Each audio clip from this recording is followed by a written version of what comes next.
Bran Stark had always been a curious boy, and for all his boldness, he was still a child of the North.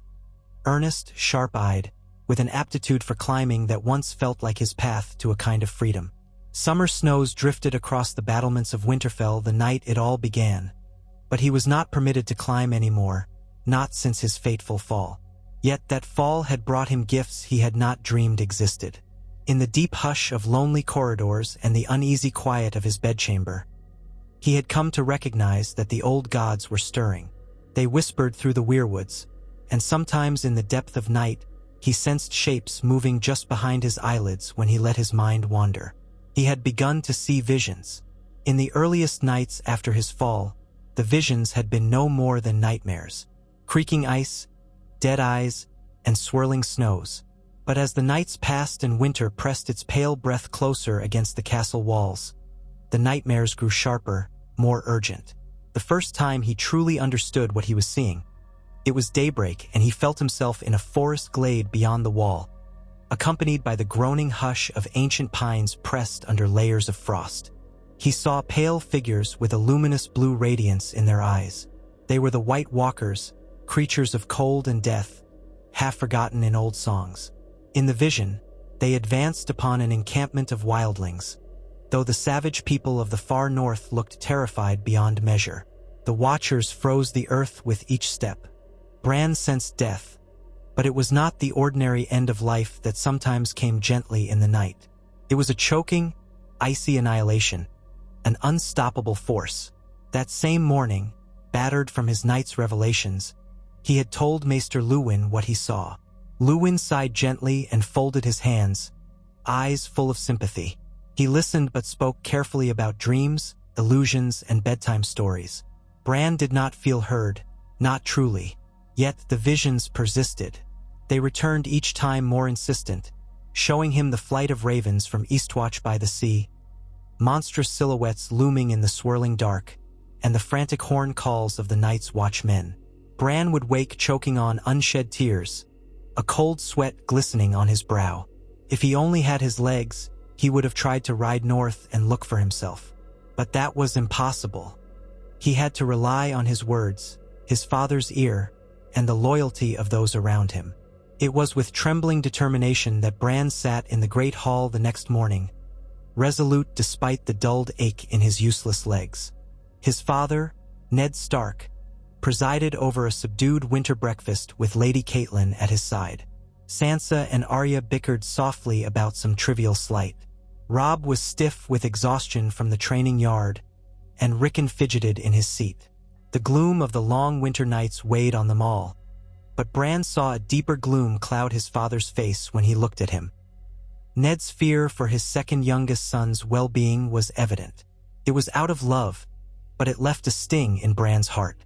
Bran cleared his throat and said softly, "Father, the White Walkers are real. They're coming." He felt every head turn in surprise. Arya's face lit with curiosity. Robb glanced at their father for a lead on how to react, while Sansa gave a quick, startled laugh as though responding to an infant's fable. But Ned Stark did not laugh.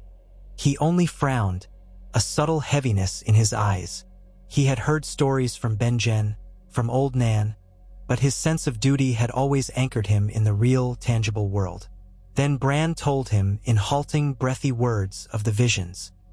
He felt their eyes upon him, flickers of pity, and in some, a flicker of fear. Perhaps it was destiny, or maybe the ghosts in the Godswood, that compelled Ned to do more than simply pat Bran's head and hush him. Ned's feelings were complicated, torn between paternal protectiveness and a gnawing worry that the boy's visions carried something of the old blood. Word had come from the wall over the last few moons that Rangers were going missing. These messages had unsettled Ned in ways he could not fully describe. So instead of dismissing Bran, Ned asked him to describe exactly what he saw. And Bran spoke of the swirling snows, the unnatural glow in the eyes of the creatures, and the black-garbed men falling, one by one, to be resurrected by that same eerie white presence.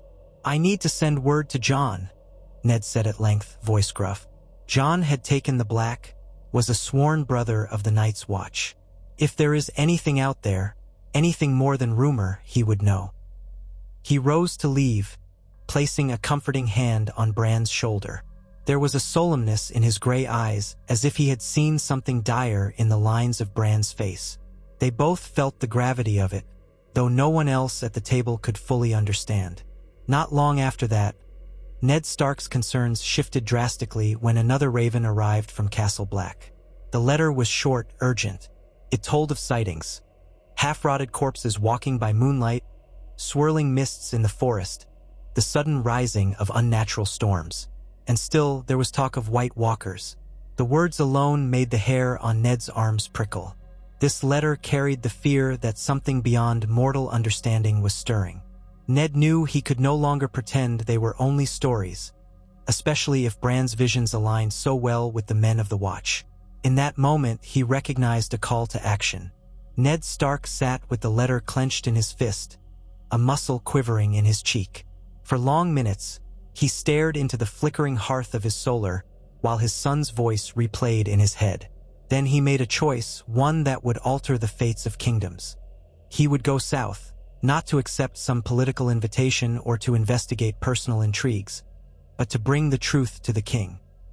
Robert Baratheon was a man who prided himself on slaying the mightiest foes and uniting the realm through might and boldness. He had laughed off rumors of the undead in the past. But Ned knew that, to defend the kingdom, Robert had to believe. The North could not face a threat of such magnitude alone. Bran, determined and refusing to remain behind, pleaded for a chance to travel with his father. Lady Catelyn opposed it vehemently, insisting that the boy needed rest and the comfort of home. But in the end, Ned Stark saw that the realm's future might hinge on the persuasiveness of Bran's own testimony.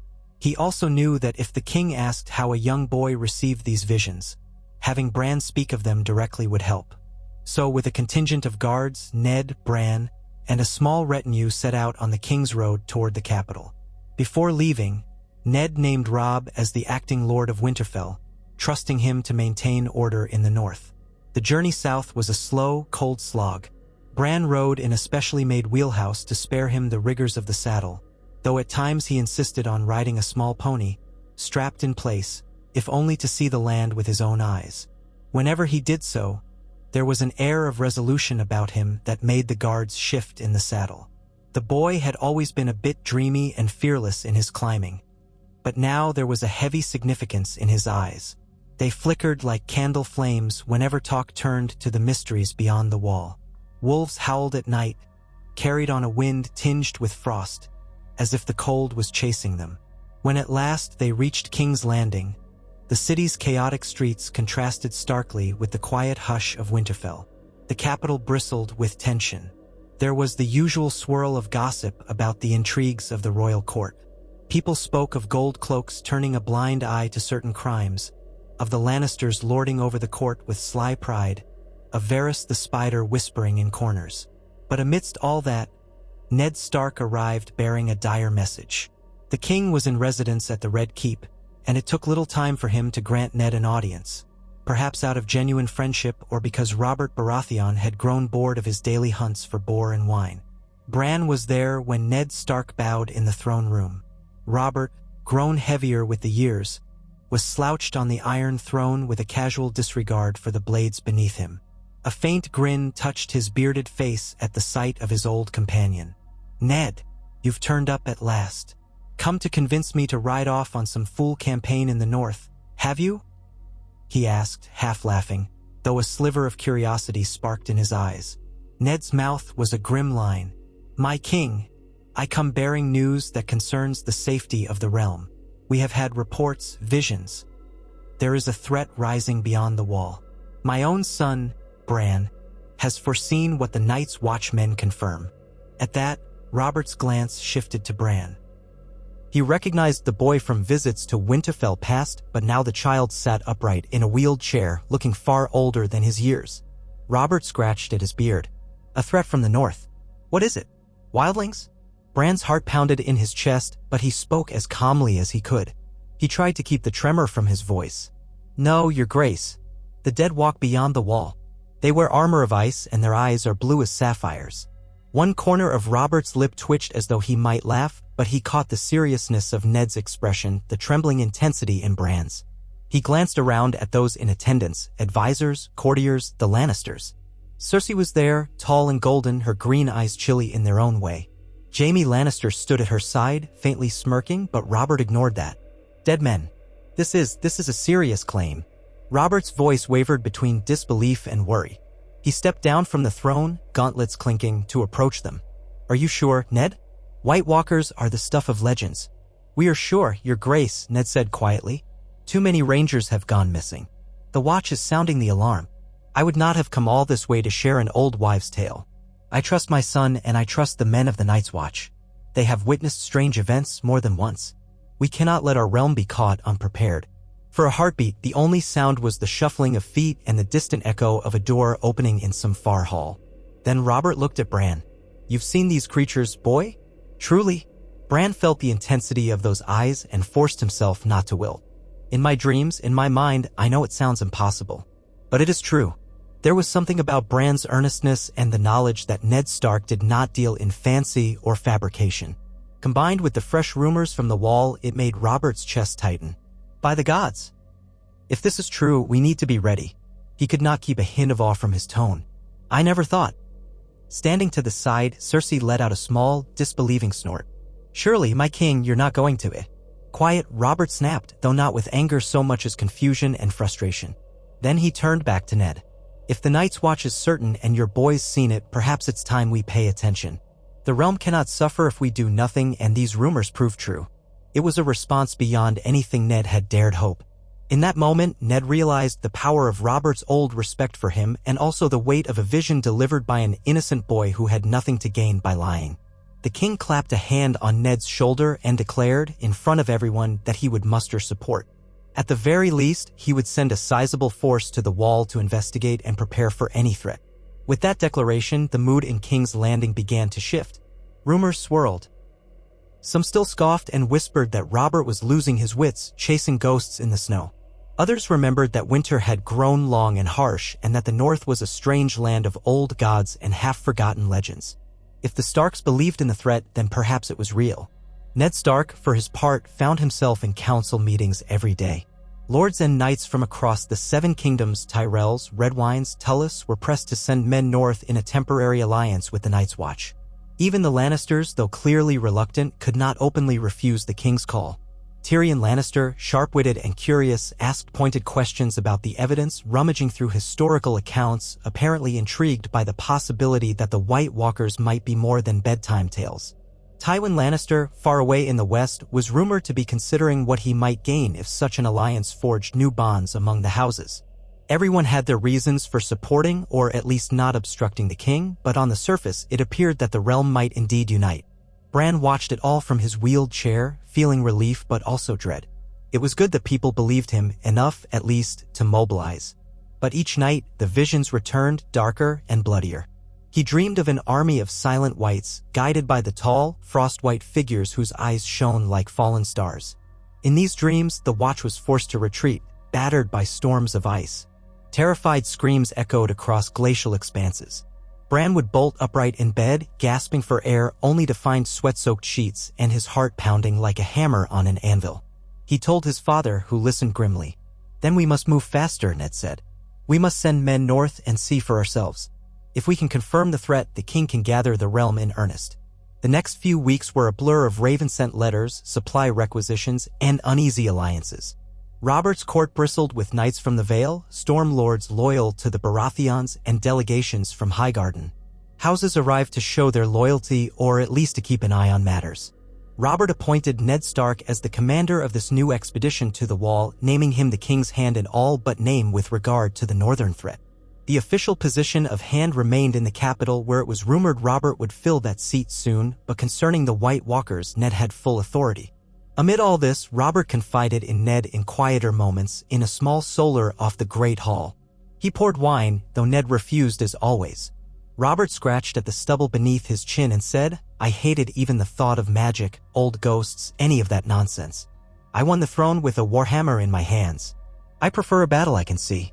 But the look in your boy's eyes, if I can see that dread in a child, well, he trailed off, swirling the wine in his cup. Then he looked up with a fierce grin that reminded Ned of the man he once knew. We'll gather an army. We'll go north. Let these bloody ice demons see who they face if they threaten our realm. Ned offered a small, grateful nod. We'll need more than steel, Robert. If half the stories about the other's powers are true. I know. Fire, dragonglass, everything we can recall from the old tales. I've already sent word across the sea for shipments of obsidian. Let's see if those merchants in the free cities can hustle for a bit of gold. They'll send all the blasted dragonglass we want. And so the realm stirred.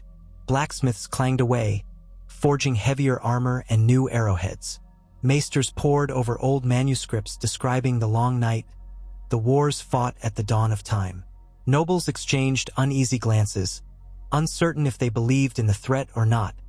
But they did not wish to stand unprepared. Scouts and outriders rode day and night, sending messages to the Eyrie, to Riverrun, to Dorne, and beyond. Even the Iron Islands, typically fractious and proud, seemed poised to offer some measure of cautionary alliance.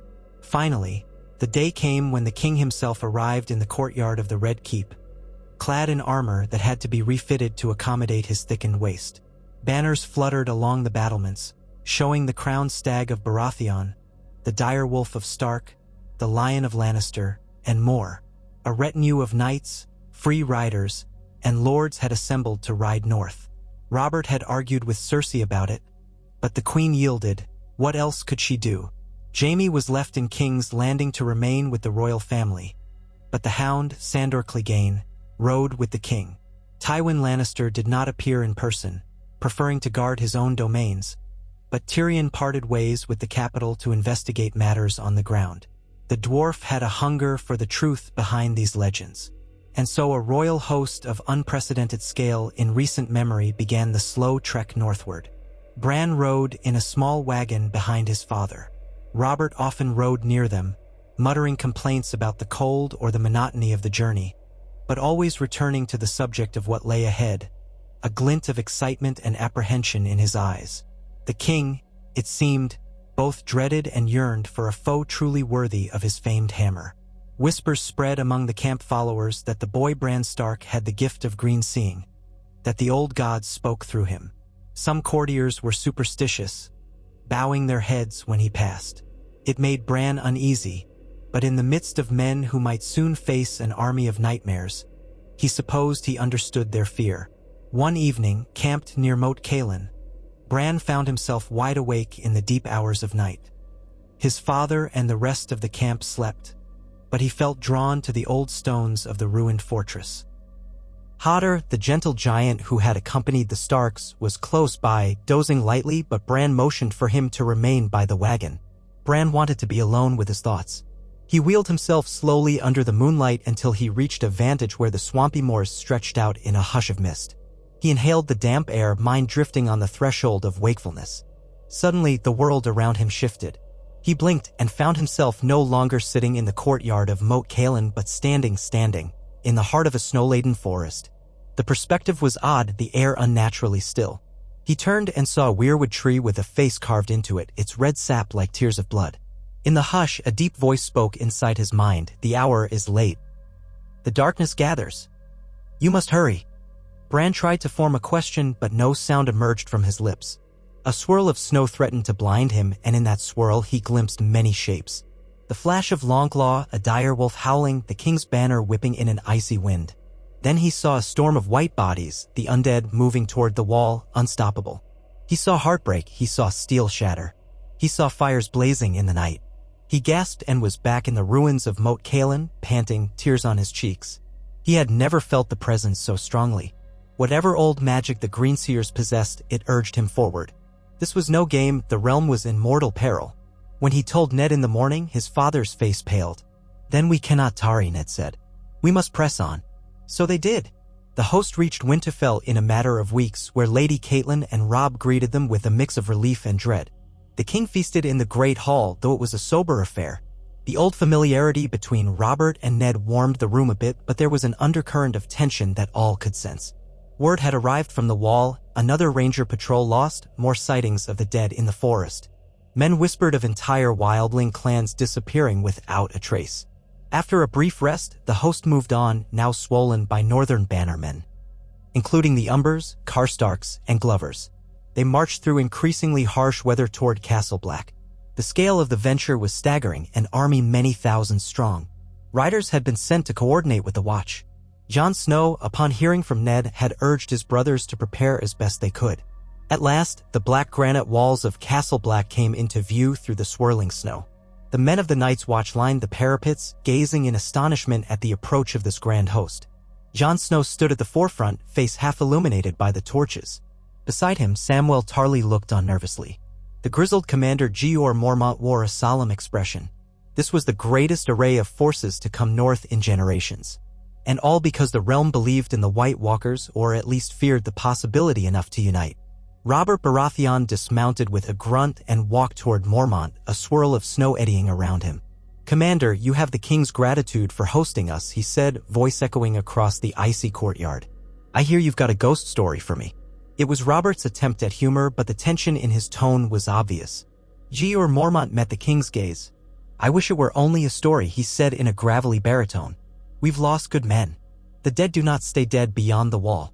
Bran, perched in his wheeled chair near his father, felt a chill that had nothing to do with the cold wind. When his eyes met Jon's, he saw worry there, worry edged with determination. Though their time apart had changed them both, a bond of family and love remained.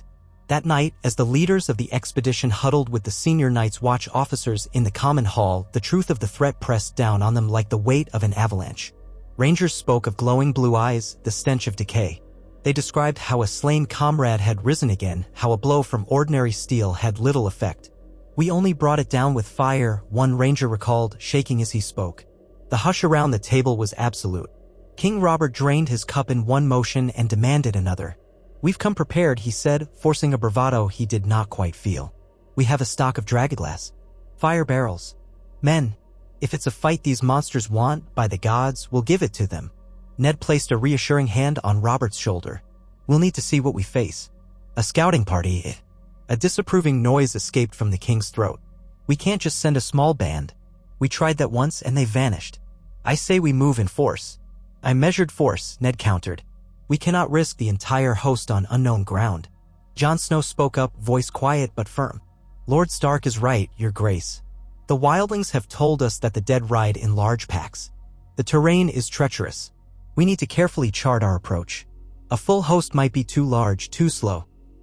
Robert grumbled, but eventually a plan was shaped. A strong but mobile scouting force would venture beyond the wall under the command of Ned Stark, with Jon Snow guiding them. They would confirm how close the enemy truly was and, if possible, engage in small skirmishes to test the White Walkers' vulnerabilities. Meanwhile, Robert and the majority of the army would remain at Castle Black and along the wall, fortifying it with new defenses. If the threat approached, they would meet it head-on. That night, as a bitter wind howled outside the keeps of Castle Black, Bran slept in a small chamber Ned had arranged for him on the ground floor so he wouldn't struggle on the narrow stairs. Sleep did not bring rest, though. He dreamt he was flying, a familiar dream from before his fall, except now he soared above a landscape wrapped in eternal night. He glimpsed columns of whites marching, with White Walkers at the fore. He saw a glow far in the distance, torches or bonfires from the wall. Then he saw a swirl of ravens, and he was among them, cawing in alarm. They scattered as a towering figure raised an icy sword that caught the faintest glimmer of starlight. The sword glowed with an otherworldly sheen. Bran woke with a gasp. He stared into the darkness, heart pounding. The old gods had shown him what lay ahead, a conflict that might shape the future of every man, woman, and child in the Seven Kingdoms. But there was hope in the presence of a united realm, of steel and fire set against the encroaching cold. At dawn, the scouting party assembled. Ned rode at the head, dressed in black leathers and furs, a grim determination etched in his face. Jon Snow, ghost padding silently at his side, was the guide, and a detachment of rangers supported them. Among the lords, a few knights volunteered, men who wanted to see for themselves. Robert had offered to join, but his advisors and Ned himself argued that the king should remain to command the main force. After a fierce debate, Robert relented, though his frustration was palpable. He stood on the steps of Castle Black, warhammer in hand, and shouted after them as they rode out the gate. "Bring me the head of one of these icy devils, Ned." I'd like to mount it on a spike. The men laughed at the bravado, but there was fear underlying it. Bran, of course, was not going with the scouting party. He remained behind, not just because of his disability, but because Ned refused to put him in the direct path of danger. Yet as the party disappeared into the line of trees, Bran felt a pang of responsibility. He had delivered the warning, but now it was out of his hands. Even so, something tugged at him. He turned to Hodder, who hovered nervously near. "Hodder," the gentle giant said, as if uncertain what else to do. Bran exhaled. "We wait," he said. "That's all we can do." The hours stretched. The king's host used the time to strengthen the wall's defenses. Barrels of oil and pitch were readied. The blacksmiths hammered out more dragaglass arrowheads, forging them onto wooden shafts. Lords and knights took turns patrolling. The crisp winter air felt like a coiled spring, ready to unleash. Meanwhile, Bran found himself scanning the horizon, half expecting to glimpse the scouting party returning or to see something else. Each evening, he wrestled with new, broken visions. He saw glimpses of Ned Stark's face, stern with worry. He saw the blazing eyes of a dire wolf. He saw a swirling mass of whites in a storm at night, while glimmers of dragonglass weapons flashed. When at last word came from the scouting party, it was not Ned Stark who rode back, but one of his rangers, half-frozen and nearly delirious. He collapsed from his horse into Robert's arms at the gate, spouting tales of an ambush of watchers in the swirling snow. "We killed some of them," he gasped. "Dragonglass worked, burned with the fire. But they were so many. They dragged some of us away." Then he shuddered and passed out, leaving confusion and alarm in his wake. Robert cursed under his breath, demanding the realm's banners assemble. He summoned the lords to an immediate war council in the ancient common hall.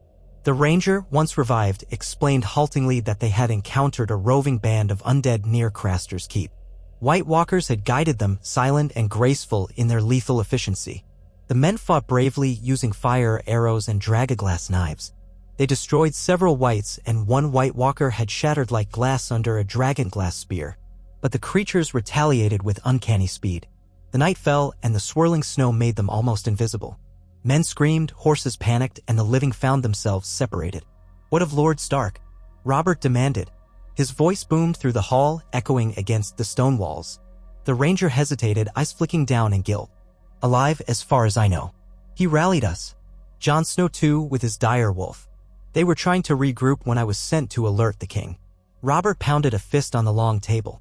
"Then we ride out now in force to pull them back and crush these fiends." Gior Mormont put a hand up. "Sire, we should be measured in our approach. We could be riding into a trap. The lands beyond the wall are vast and the storms are fierce." "Trap or not, I won't abandon Ned," Robert retorted. "I've got half a mind to tear the entire forest down until I find him." Bran, who had been listening from a corner, felt tears threaten to well in his eyes at the thought of his father in peril. He swallowed hard and spoke up timidly. "Your Grace, the White Walkers can summon cold and darkness. Your men must be prepared for that. Strike with fire, keep the dragoglass ready." Robert, brows drawn, gave him a sharp nod of acknowledgement. "Aye, boy. We'll do just that." The war horns sounded. Armies from every corner of the realm began to mobilize. Snow whirled in the courtyard as cavalry readied their mounts, infantry formed ranks, and supply wagons rattled into line. The plan was to send a powerful relief force beyond the wall, several thousand strong, led by Robert himself, to rescue Ned's scouting party and engage any undead hosts they encountered. The rest would remain to defend the wall if the threat approached while they were gone. Bran could scarcely believe the size of the movement. War drums pounded. Tents were struck, the clang of steel on steel resounding as knights tested their swords. The king, accompanied by high lords and knights from both north and south, led the first wave through the colossal gates of the wall. Gray shields bore the sigils of many houses: Baratheons, Starks, Tullis, Mormonts, Umbers, Florents, even some Lannister men, an array of color and pageantry soon muted by the falling snow. There was an unspoken sense of destiny about this moment. A realm, so often divided, now united against a threat that did not care for crowns or lineages, a threat of pure oblivion. Bran remained behind at Castle Black. His mother was with him, along with many others, women, older men, stewards who worked frantically to keep the supply lines moving. He tried to quell the anxiety in his heart by telling himself that with such an army they stood a chance. But the old gods whispered otherwise, reminding him that the White Walkers had scorned mortal armies once before in the Age of the Long Night. The day turned to dusk, then to night, and hours dragged on. Ravens brought no word. Bran slept fitfully, seeing flashes of steel, hearing the distant echo of war cries in his mind. He watched from afar as Robert's host struggled through the haunted forests beyond the wall, the night air so cold that breath froze in an instant. He saw flickers of torchlight in the darkness, rows of men in black and steel. He saw a swirl of gray fur ghost, Jon's direwolf, darting among the trees. Then, in a crescendo of cold, a ring of silent shapes encircled them. Blue eyes shimmered in the gloom, and an unearthly shriek tore the night. In dream after dream, Bran was there, powerless but present, forced to witness a battle that would shape the fate of the Seven Kingdoms. When the call finally came that the first survivors were returning, the entire castle braced. Men stood on the battlements, peering out into the snow. The enormous gates opened, and a small band of cavalry staggered through, exhausted, many wounded. Some had a haunted look as if they had stared into death. Some even carried the bodies of friends tied across the saddles. The watchers on the wall murmured in horror. It was then that Bran saw, amidst the battered group, a broad-shouldered figure in battered plate, staggering in front on foot, dragging a warhammer behind him. King Robert, alive but pale as a ghost and smeared with blood. Behind him rode Ned Stark, arm in a sling, face grim with sorrow and exhaustion. Jon Snow's head was bent low, a wound on his forehead. Ghost padded beside him, caked in dried blood. Many men limped or were carried on stretchers, and the swirl of snow thickened as if to hide the full scope of their horror. Bran's mind raced. He wheeled himself forward, ignoring the protests of those around him, until he was near enough to hear Robert speak. The king threw down his warhammer, which clanged on the stone. His voice broke through in a roar that teetered between despair and fury. "We found them. By the gods, we found them. I've never seen anything like this in all my battles. They move like shadows, wielding ice that cuts like Valyrian steel." He spat a thick wad of phlegm and blood. "We fought back. We slew some, but they killed more of us than I care to count. Ned's party was nearly lost before we arrived." Ned, breathing shakily, nodded. "They are real and they are near. If we had not come in force, I doubt any of us would have escaped." A hush fell, broken only by the moans of the wounded. Men looked at one another with pale faces, aware that they now had undeniable proof of the White Walker's presence. The legends were real, the threat dire. The Lord Commander of the Night's Watch approached. "Your Grace, my lords, if they are close, how long do we have?" Robert threw his arms up, exasperated.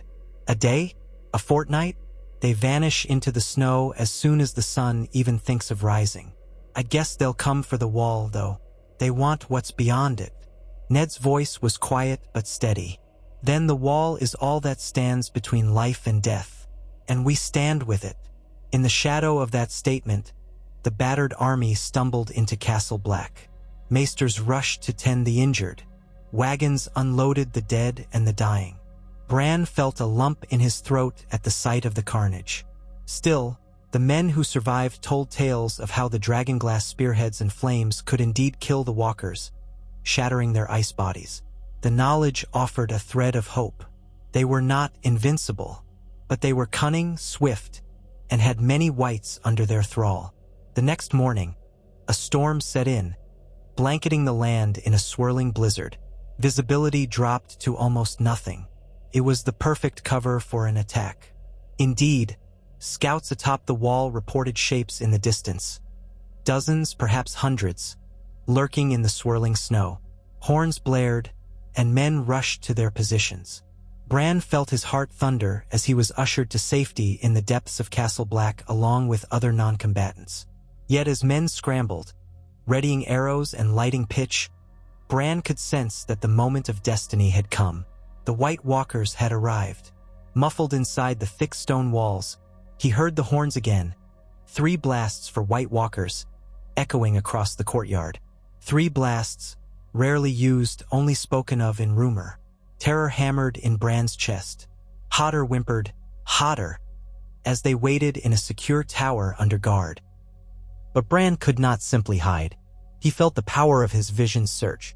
Against all sense, he closed his eyes and slipped into that in-between space. In that space, he felt the swirling storm. He saw the top of the wall, men with black hoods, green cloaks, shining armor from the south, crossbows and catapults. Torches dotted the ramparts like small, flickering stars. He saw Robert Baratheon stand near a brazier, his hammer in one hand, a face of savage determination. Ned Stark stood beside him, ignoring the pain of his injuries, gazing out with a calm resolve. Men braced themselves as ghostly figures emerged from the white gloom, eyes gleaming, weapons of ice in hand. Then it began. Arrows flamed out into the blizzard, leaving red trails. Some found their mark, striking whites that collapsed in sizzling ruin. A White Walker advanced, lifting its ice spear in one fluid, graceful motion, flinging it with preternatural force. It skewered 2 soldiers before lodging in the wall's parapet. A horn signaled the release of barrels of burning oil down the wall, incinerating a wave of undead. The shrieks and howls mingled with war cries. Robert roared a challenge, slamming his hammer against the ancient ice. He commanded archers to keep firing, and men hammered away at monstrous silhouettes climbing the ropes that the undead had slung up. Meanwhile, the White Walkers seemed to orchestrate the assault with silent gestures, calling forth more whites from the darkness. The swirl of snow parted just enough for a wave of corpses to stagger forward, forming a ghastly siege of the wall. The defenders poured every resource into halting them, the stink of burned flesh heavy in the night air. Jon Snow was on a section of the wall with Ghost. He fought side by side with rangers, dragonglass dagger in hand. He slew one white, then another, panting with exertion. Every so often, a White Walker would appear. Its chilling presence sent men staggering back in fear. Jon managed to dart forward, driving the dragonglass into one such walker's flank. It shattered in a spray of frost, but not before a sliver of ice cut across Jon's arm. He hissed in pain. Ghost snarled, lunging at another. Farther along, Ned Stark, face set like flint, directed a squad of Northmen to douse more oil and set it aflame, creating an inferno that swallowed a horde of whites. The heat and light made some of the White Walkers hang back, watching with inhuman calm. Ned saw the reflection of the flames in their blue eyes and felt a chill like death itself. Yet he and his men stood firm. Robert, in his own section, swung his warhammer with lethal skill. Though older and heavier than he once was, for that desperate hour he was the warrior reborn. He caved in a white skull, sending bits of ice and bone flying. He bellowed for more men to hold the line. Another White Walker advanced on him. Robert spat a curse and reached for a dragonglass axe that a passing soldier held. He hefted it, tested its weight, and then, with a primal roar, smashed it into the walker's midsection. The creature shrieked, stumbling backward, ice cracks spreading along its chest. It exploded in a spray of crystalline shards. Robert roared in triumph, but then saw another wave emerging from the swirling snow, and his bravado faded into grim determination. Down below, in the secure tower, Bran felt his consciousness wavering. He perceived the dreadful chorus of the battle. He felt the old gods whisper encouragement. The realm was united, men of all houses fighting side by side.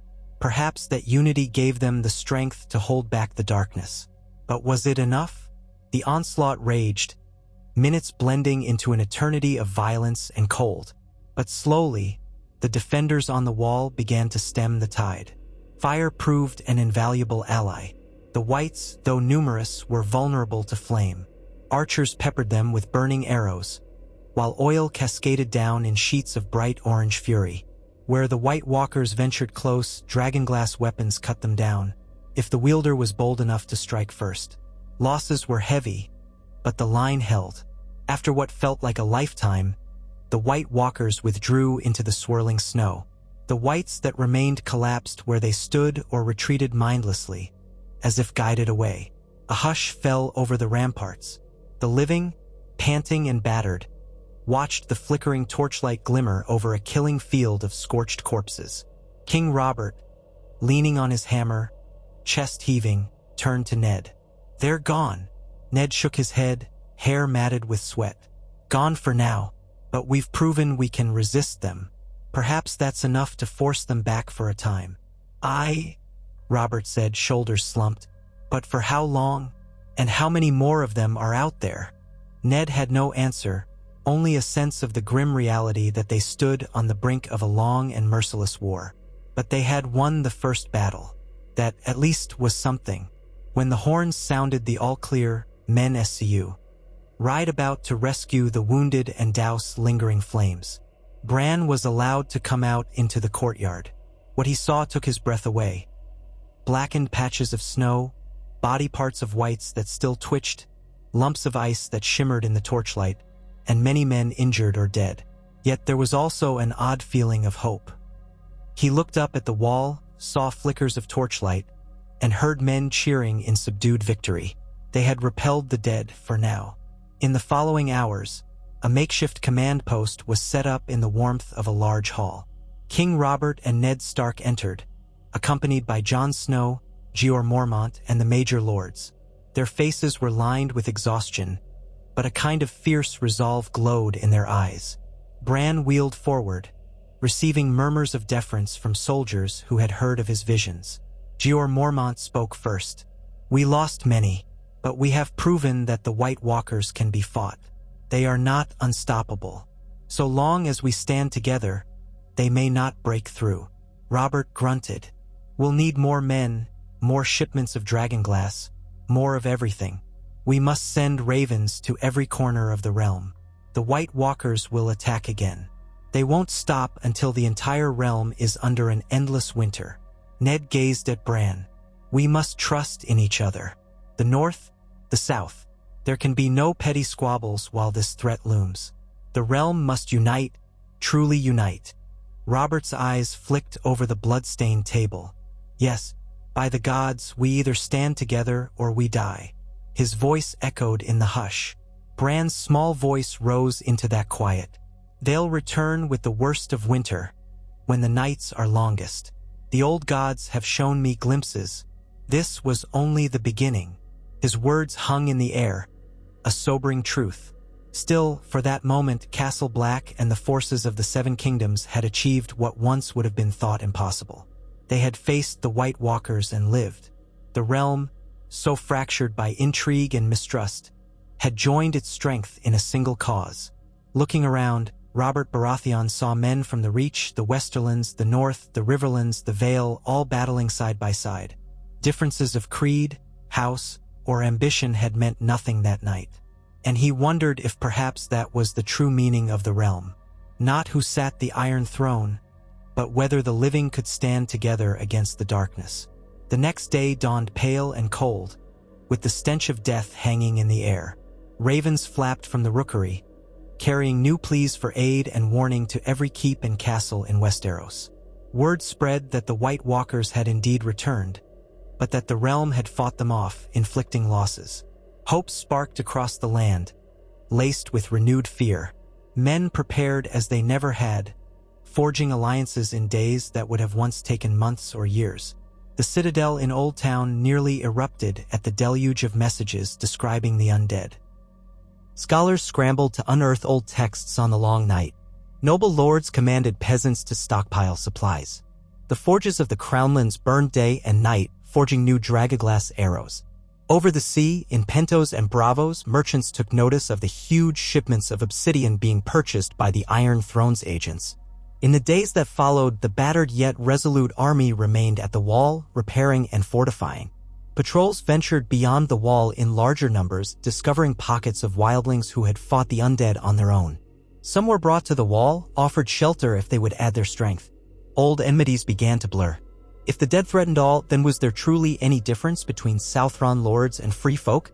Robert Baratheon, once so fond of drinking and feasting, found his old spark of martial vigor awakened. He led drills in the courtyard, working men to exhaustion so they might stand a better chance in the next battle. He listened to advice from men he once considered rivals.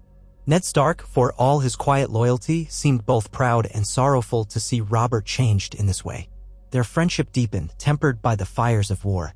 Meanwhile, Bran sat in the library of Castle Black or in the old common hall, wrapped in furs. His mother often fussed over him, ensuring he was warm and fed, but his mind was always drifting.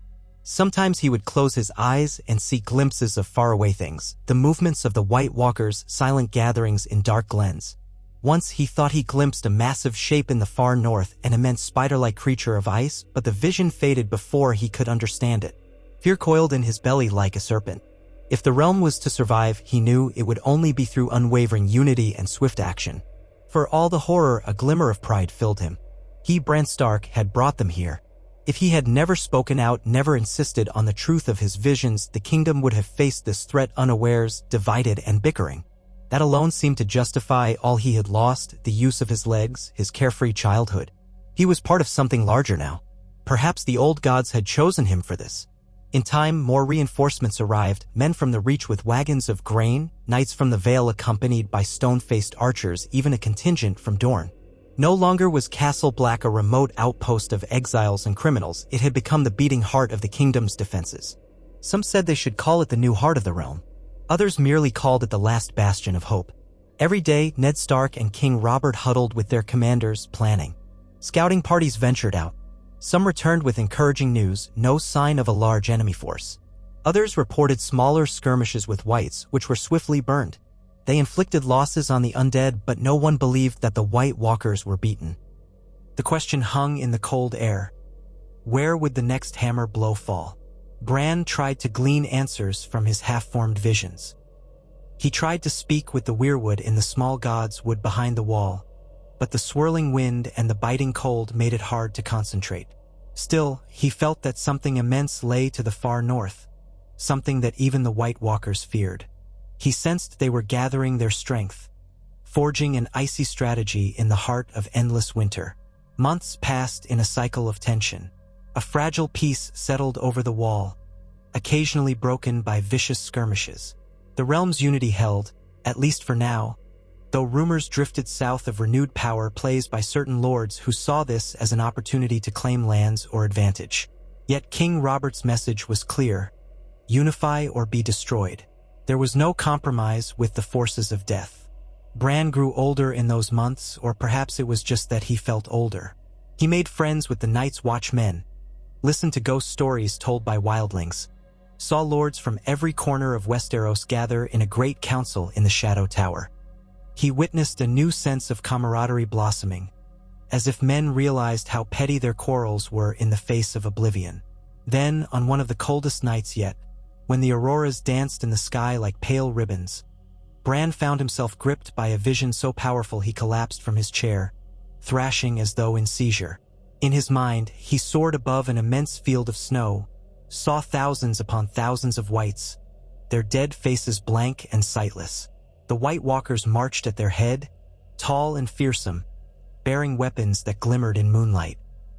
He heard a distant echo of horns, saw flickers of black banners in the night, and a rumble of thunder as if the sky itself reeled at the armies below.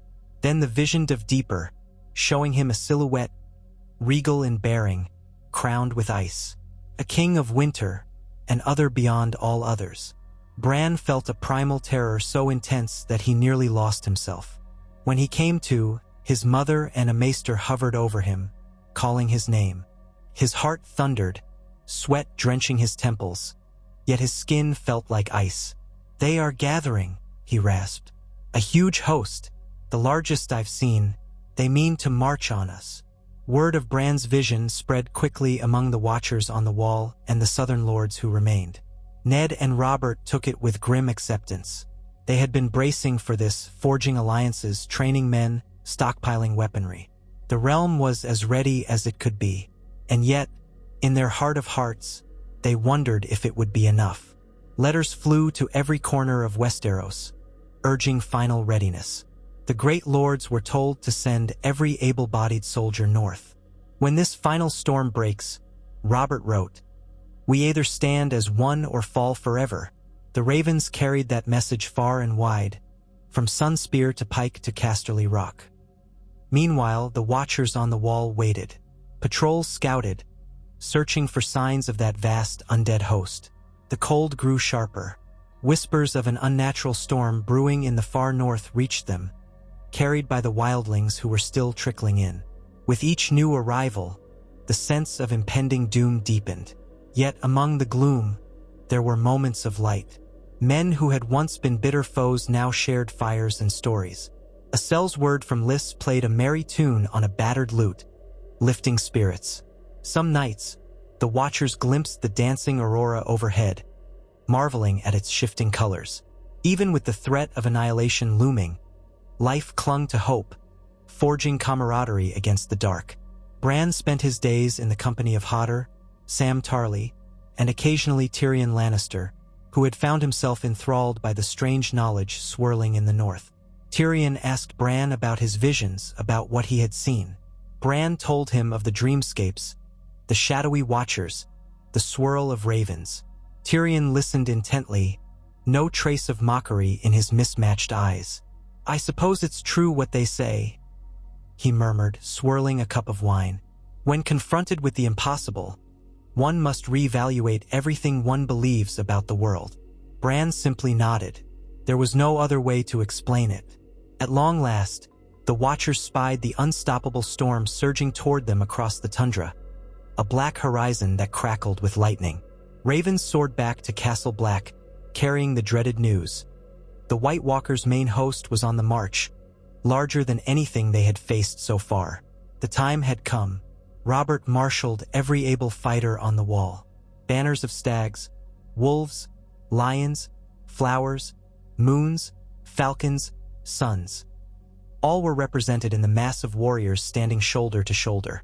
Even the wildlings, grudging but determined, took their places. Fires burned atop the ramparts. Barrels of oil stood ready. Ranks of archers equipped with dragonglass arrows took position. The living prepared for a siege unlike any in history. The first wave arrived with the blizzard at its back, a rolling mass of whites that slammed into the defenses. Fire arrows lit the night sky, and flames roared along the base of the wall.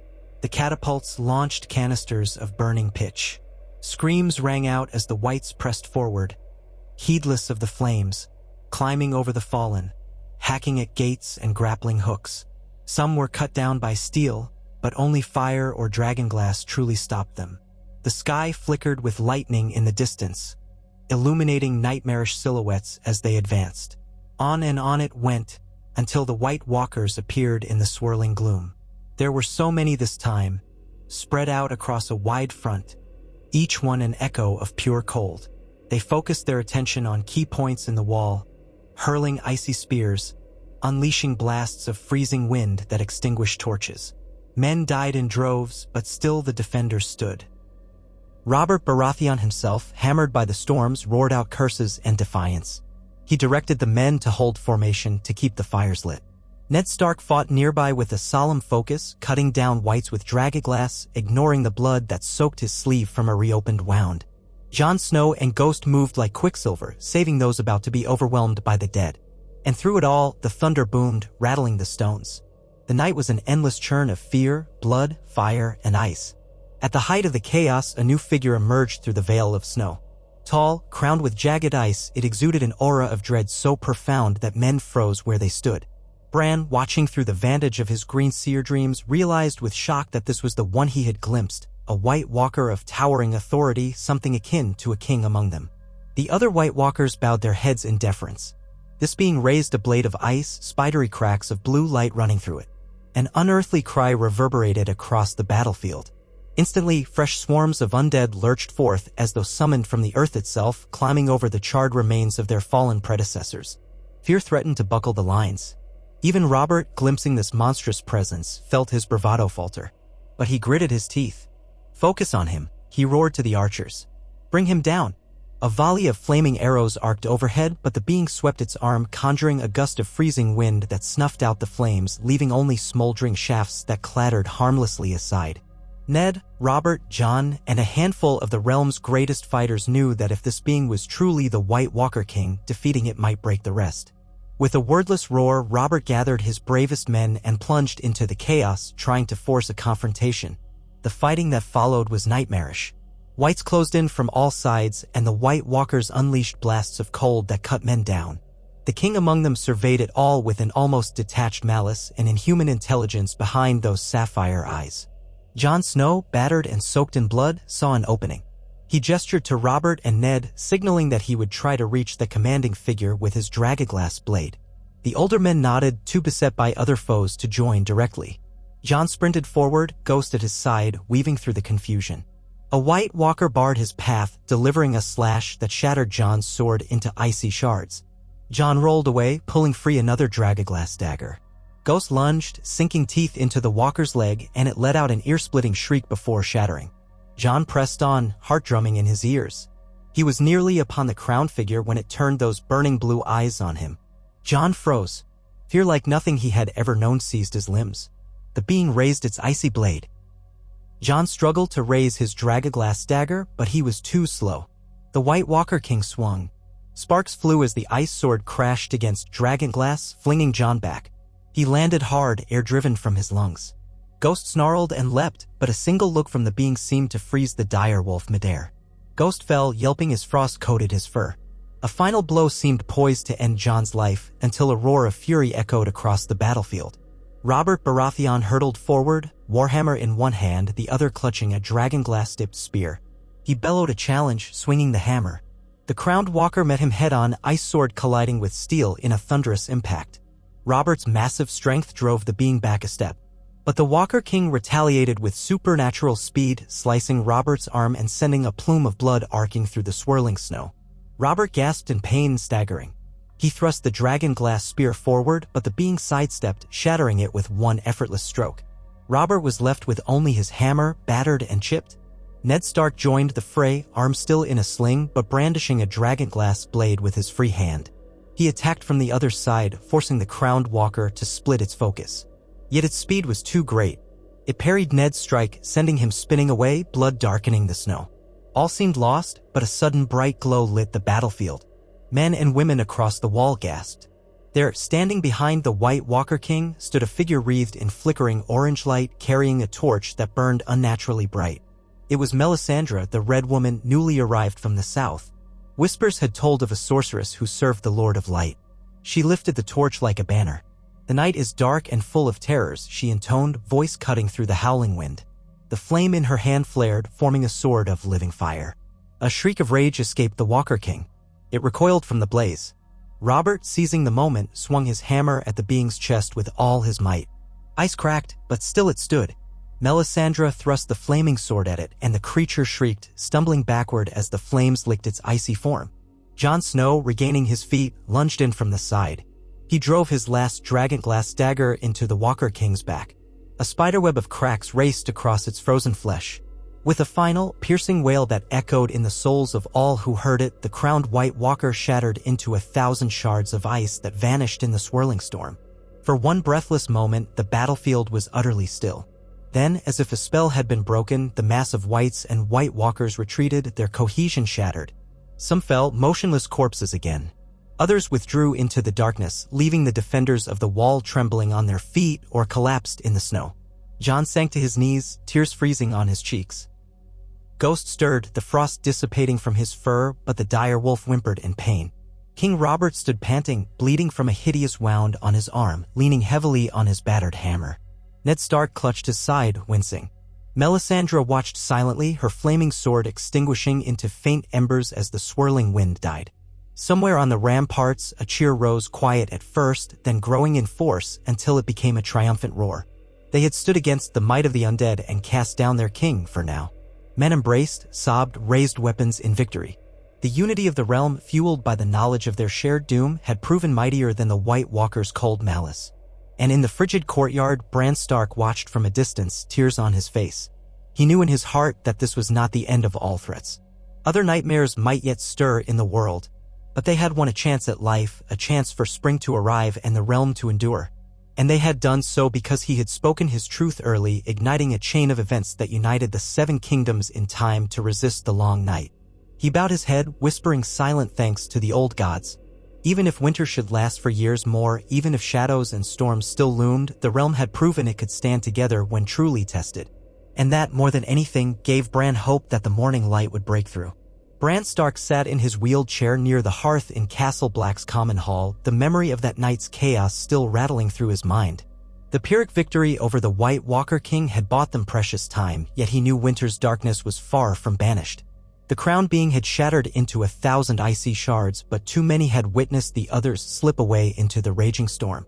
Even as the Watch and the gathered armies of Westeros tallied their dead, burying men in mass graves outside the wall, no on. He could claim the kingdom truly safe. Bran felt the old gods stirring in his dreams, murmuring that a greater reckoning still loomed, a final test that would either break the land or deliver it from shadow. He could see the weight on his father's face, the lines etched deeper with every conversation. He saw it on the king too, in how Robert's shoulders slumped with the exhaustion of leading the entire realm in what felt like the longest night in history. Every corner of Castle Black teemed with men hauling supply crates, moaning in the infirmaries, delivering ravens. Banners of many houses dripped melting frost under the torches, all cramped in this once remote outpost at the edge of the world. Yet for a time they had been united in desperate defiance of the cold beyond. King Robert, who had been gravely wounded in that final clash with the White Walker King, spent long days in a heated chamber below the Lord Commander's quarters, recovering from the ugly gash in his arm. Bandages soaked in scented salves hid swelling flesh and an angry black bruise snaking up toward his shoulder. The maesters feared infection, but the king snarled that he would not lose his arm to some damned demon of ice. His attendants pressed him to rest, but Robert Baratheon was not a man accustomed to yielding. Late into the evenings, he demanded the presence of Ned Stark, Jeor Mormont, Ser Barristan Selmy, who had arrived north with a contingent from the Crownlands, and any lord or knight able to stand on 2 feet. Maps were unrolled, covered in scrawled notes from the Night's Watch. They debated the next move, how best to secure a longer peace for the realm. The White Walkers scattered when their king was shattered, growled Robert, voice still thick with lingering pain, but they're not gone. It's like cutting the head off a hydra, another might rise. We have to drive them back to whatever frozen hell they came from. His eyes flicked to Ned, who stood at the table with his arm in a sling. I'm no craven, but we can't just chase them into the wastes without a plan. Let's hear it. Ned's voice was quiet yet firm. The heart of their power still lies somewhere deep beyond the wall. It must. These attacks are too organized to be random. The Walker we fought acted with purpose, commanding whites as if they were an army. If we truly want to end this threat, we need to find that source of power, someplace that may have significance to them. The Night Fort, the Fist of the First Men, the Lands of Always Winter, these are names, half legendary, but we must consider them. Jeor Mormont, heavily bandaged around his midsection, leaned forward with a grimace. The Lands of Always Winter are far. The old stories say no man has ever truly explored them. But if we let the White Walkers gather again at full strength, we may not survive a second assault. They nearly broke us this time. And in a year, or 2, or 5, Winter's grip could grow even harsher, giving them more advantage. King Robert considered this, brow creased. He was no fool. He had been a warrior all his life, forging unity through the rebellion, and he saw in Ned's eyes the reflection of a truth no one wanted to accept. If they remained purely on the defensive, the White Walkers would pick their moment to strike again. Perhaps not this month or next, but inevitably they would return in force. All right, Robert said at last, voice echoing in the hushed chamber. We bring the fight to them. But we do so carefully. We gather enough men and resources. We strike as deep as we can. With luck, we can destroy the White Walkers in their lair, or at least cripple them so they crawl back into the darkness. A measured silence followed. None knew how feasible such a push might be, yet they all felt the tug of necessity. While this grand strategy took shape, word of the victory at the wall had spread throughout Westeros. Months earlier, few south of the Neck had believed the warnings from Jon Snow or from Ned Stark's ravens. Now, with proof undeniable and the realm's greatest lords returned safely from battle, though many knights had fallen, the truth was whispered in every tavern and keep. The White Walkers were real, the dead walked, and the king himself had almost died facing a foe that could freeze a man's soul. But the living had triumphed, at least for one night. Songs of the Battle of the Frozen King circulated, though such songs did little to soothe the families whose loved ones never returned from the snowfields. In King's Landing, Cersei Lannister found herself struggling to maintain her usual grip on the politics of the capital. She held court in the Red Keep for the daily governance of the realm, while Robert recovered in the north. With half the nobility absent and the small council in a state of flux, the Queen Regent in all but name had far fewer illusions of security. The city's gossip told of the night the White Walkers had been vanquished, recounted in elaborate detail, some claiming the king slew 50 whites alone, others that Ned Stark was crowned by a ghostly direwolf, or that Tyrion Lannister had conjured black fire from the depths of the wall. Embroidered rumors swirled, fueling a mixture of fear and awe. Flea Bottom prayed to the Seven for the realm's safety while the goldsmiths hammered out new arrowheads of obsidian. The crown's purse bled gold at a tremendous rate, purchasing supplies to send north. Even the Iron Throne's coffers, so often near empty, poured forth coin. No one dared question the expense, for if the north fell, the rest of Westeros would follow. Far in the west, Tywin Lannister reviewed the reports from the wall with cool composure. He recognized that his family's future might hinge on the outcome of these battles. Though he had stayed in the Westerlands to guard his seat of power, he had allowed many Lannister bannermen to join the host at the wall. If the White Walkers were unstoppable, it would hardly matter how rich or well-fortified Casterly Rock was.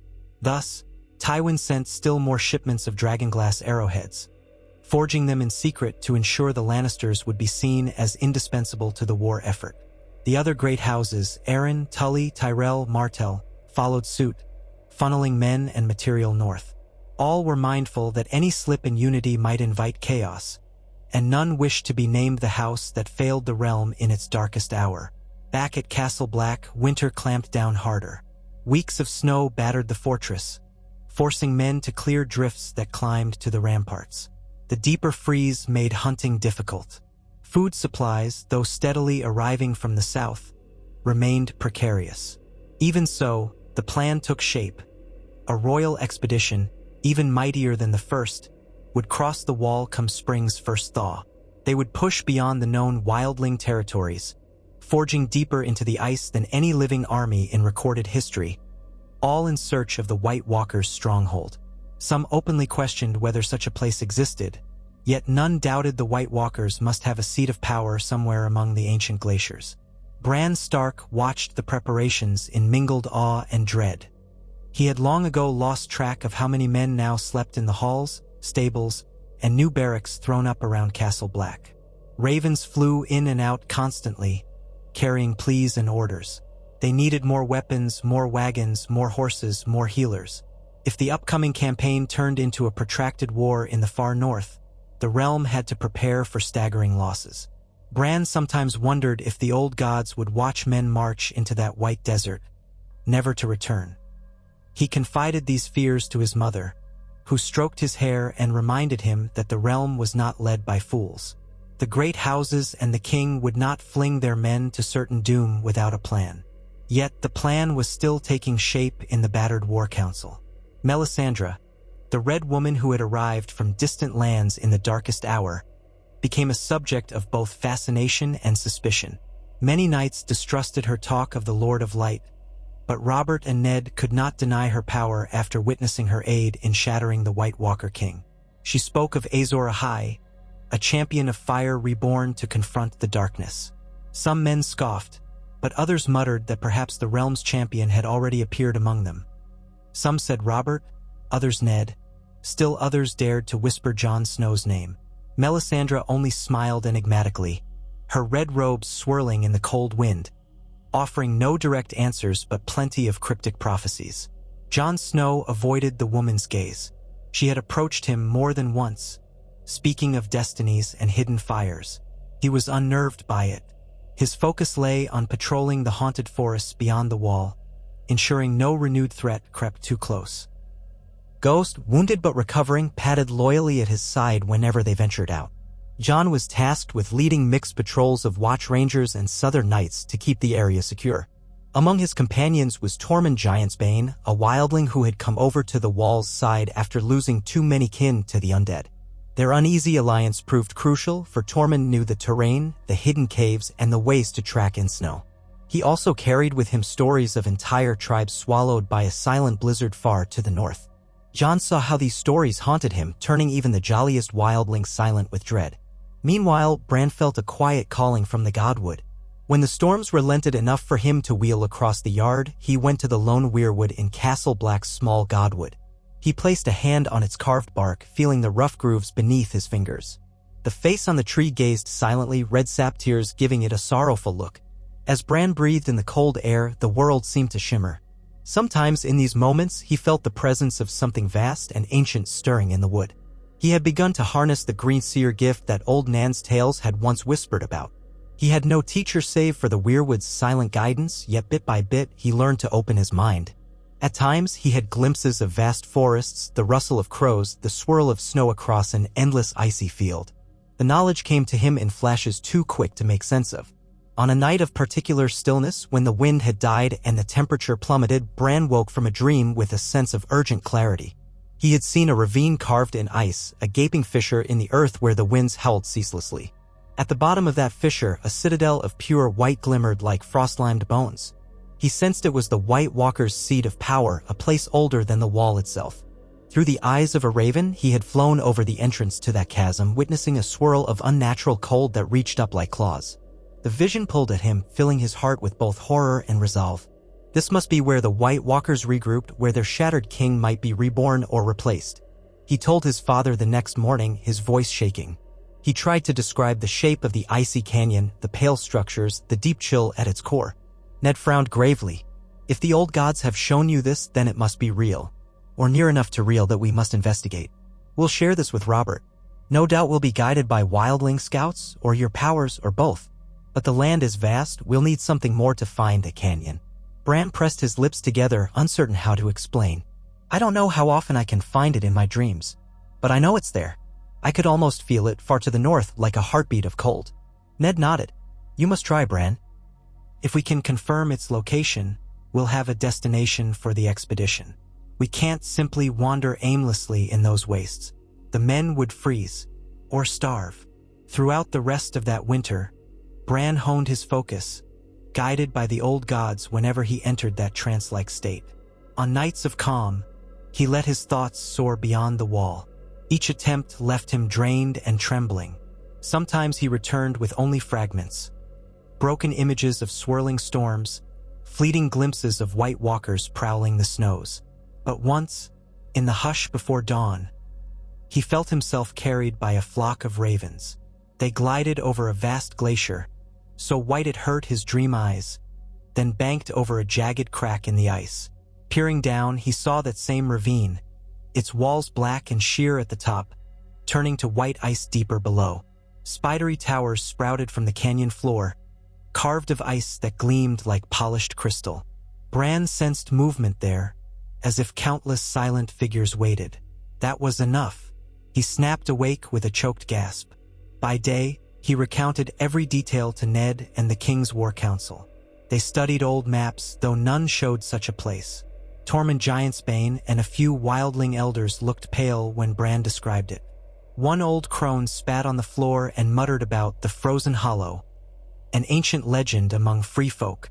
None had seen it personally, but the tale went that an icy fortress lay, hidden deep in the lands of always winter, where frost spiders swarmed and no human foot had ever trod. The wildlings believed it was death's own seat. Hearing that, King Robert gave a derisive snort, then grew silent, sobered by the memory of the foe he had barely survived. Spring arrived with excruciating slowness. The days lengthened, though the wind remained sharp. The snows receded barely a hand's breadth from the edges of the fortress. It might be spring in the south, with flowers blooming in the reach, but here at the top of the world, it remained locked in ice. Even so, it was time. The king's advisors agreed they must not wait any longer.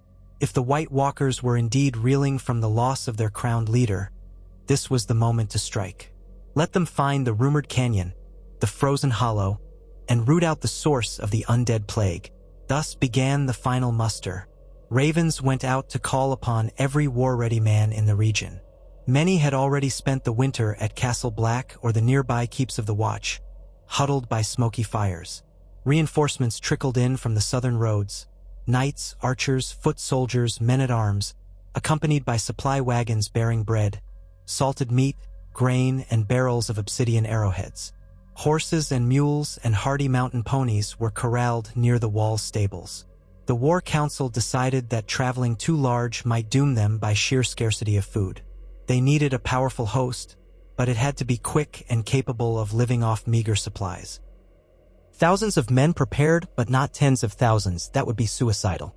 All throughout, King Robert pressed the lords to be realistic. No sense dragging half the realm into the ice to die.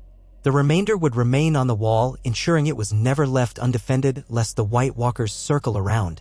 When the day arrived for departure, the gates of Castle Black were flung wide. Beneath the colossal wall itself, a broad path had been cleared. The watchmen raised horns that echoed across the frosty plains, signaling the moment to move. King Robert rode at the van, wearing heavy furs over his steel plate. His injured arm had not fully regained its strength, but his warhammer was strapped across his back.